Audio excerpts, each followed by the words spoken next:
Dear students, welcome to discuss the concept of lines and angles. Let us understand some basic concepts first. There is a point. A line is drawn like this, and this is now called a ray.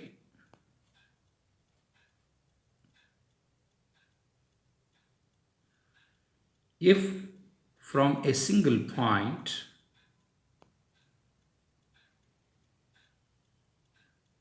two rays are moving, then the space between the two rays is called an angle.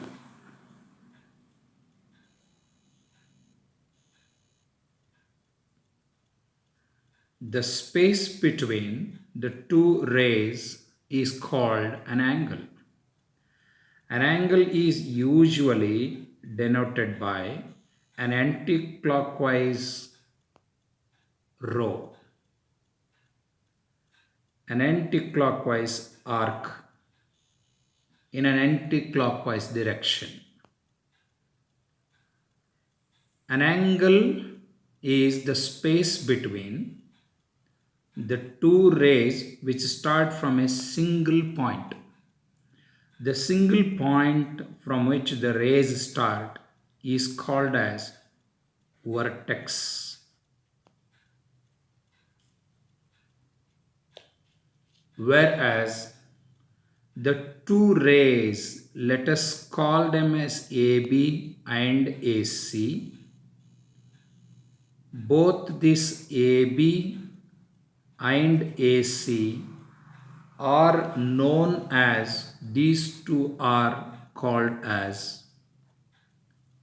arms of the angle. And the angle is denoted by angle CAB or angle BAC, because A must come in the middle, which represents the angle.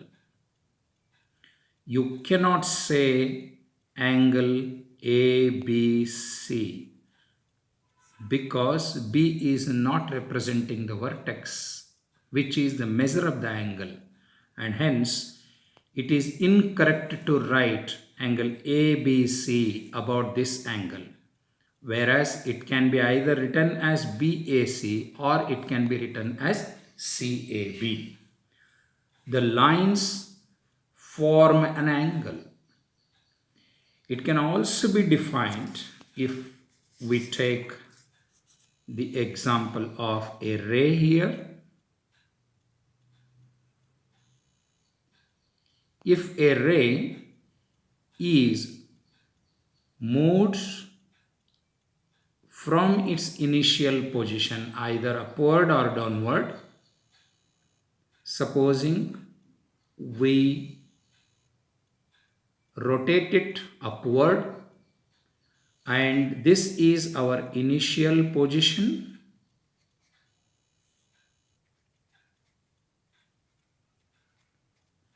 and this is our final position,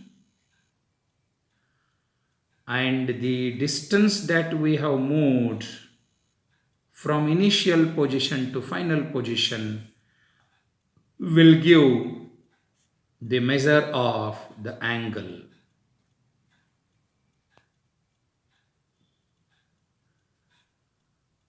And as usual, both of these two rays are called as arms, as I explained earlier. And the common point from which both of these two rays are dependent or moving from or starting from are called as vertices. Since there is a single vertex here, so we will write it as one vertex. Similarly, from a single vertex, one ray, another ray, another ray, and another ray can move. Lot of angles are now created. This we call it as angle 1, and we call it as angle 2, and we call it as angle 3, and we call this as angle 4. This is in the anti-clockwise direction. Don't fail to know about it. And all of these two angles, angle 1 plus angle 2 plus angle 3 plus angle 4, all of them together form a circle here, and this is equal to 360 degree. Thank you for watching this video. Thanks for your support.